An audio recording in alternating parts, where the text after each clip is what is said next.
2020, mid 2020. A good friend of mine had passed due to COVID.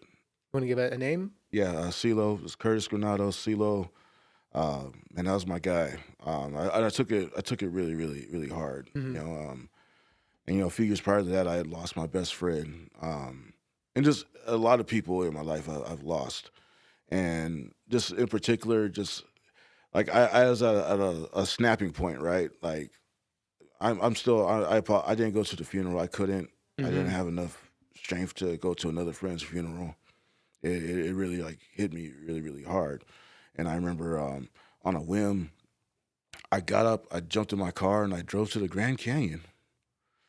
Who does that, right? Yeah, Okay. I found a hotel cheap and went to the Grand Canyon. What is it about the Grand Canyon you think?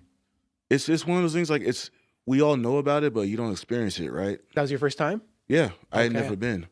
So I'm like, I was losing my mind. Like, and I got up and I drove, and I remember stories and pictures of the Grand Canyon don't do it justice. It's gorgeous, Mm. and I remember I went out there and I sat at the cliff. And I'm definitely afraid of heights, and I sat at the cliff. I think I initially faced it all, then I turned backwards in my chair, and I remember put some guided meditation on YouTube about grief, right?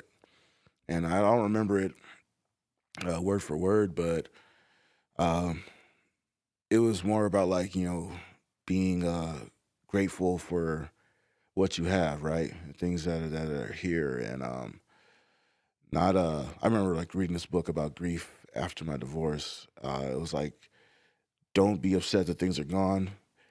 Be grateful that you successfully had those experiences that you miss because you got a chance to actually have them, whether they're friendships, relationships, or just cool moments in life or whatever, right? And so I was like, what can I do to like help convey to people that like I care about them, that what they do in whatever version of they are in my life, that it means something to me, because I may not be able to talk to them again because tomorrow isn't promised. Hmm. I remember that same friend invited me to a barbecue for his birthday.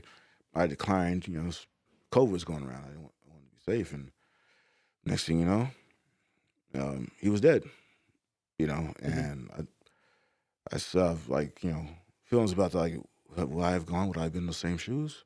Or did I choose correctly? Or who knows? Who knows what could happen in life, right? What was But supposed to happen was supposed to happen. yeah, but I remember there were things that I wish I could have, said, just out of gratitude or just a normal everyday friendship. So I Hmm. believe like when you talk to people, if they mean something to you, let them know.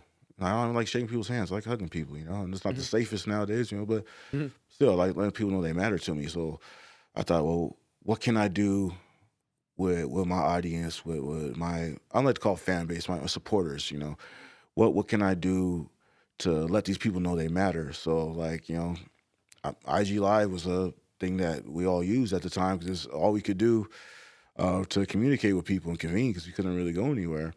So I started hitting up people that I've met in life that matter to me, and I wanted to give them episodes of giving them their flowers while they're still here and tell them like why I think they're dope, or why they've mattered to me, and maybe give them a platform to speak to people about what they do if they're not familiar with them, and tell them about their craft, or just have a real cool conversation like we're doing now, And I did a bunch of episodes of that, and just just life sometimes changes up your schedule, Yeah. and you gotta do it. Like, but I think it's like about maybe 60, 70 episodes of it up, and my only point with that was to just tell those people, hey, I care about you. I love you. I like what you do. Yeah, I love you. You mean something to me. Hmm. Even people I may have had differences with in the past, like we've talked it out on there, and like we've let them know like you matter to me. Like, hey, what you do is dope, and if no one else in the world believes that, just know I do.